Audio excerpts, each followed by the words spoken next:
I'm Francisco. Nice meeting you, sir. Francisco, how are you? Just real quickly, sir.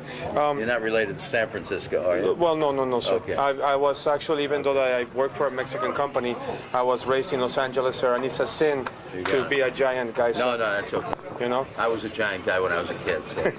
Nobody's perfect, like they say, That's sir. right. Accountability is something very important. I was catching the conversation right now, sir, and unfortunately something that is not only lost in baseball, but lost in life as itself, sir. What is the importance, do you think, in the game and also in life, the issue of accountability, sir? It's number one. I think you're right. To me, baseball is a game of life, and it's all about accountability because the fact that first of all that you take the blame for something, I think speaks volumes about who you are and what your makeup is. And none of us are perfect.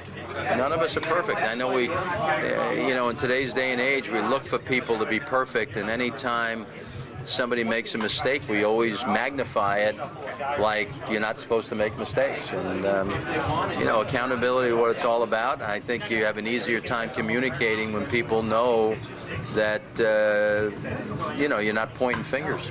I remember vividly the days of after 9/11 that the Yankees became more than a team in those sense for the whole United States, but also a symbol of our durability and a symbol of when you get up and you have all the mud inside your face, you take it off your face and you continue, sir.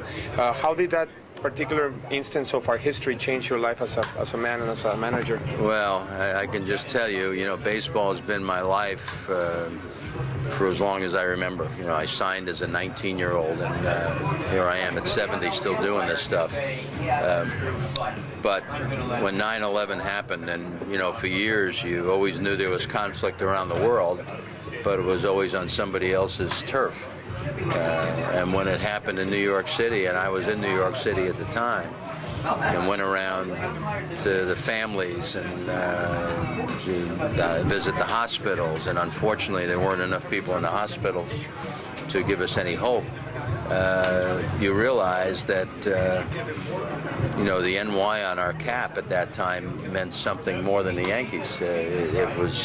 We had to be there for the city because the city was looking for a distraction from their misery.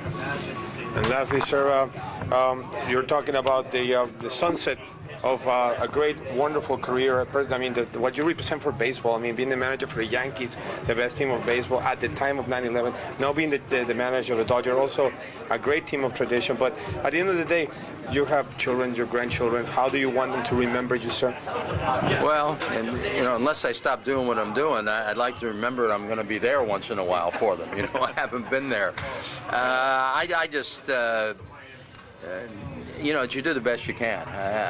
I think we're all blessed with different talents, and the only thing we ever want anybody to do is the best they can. And I'd like, if anything, that my children and grandchildren would like to get that message from me is you're never going to disappoint me if you do as well as you can. Thank you so much. I really appreciate, sir, your time, and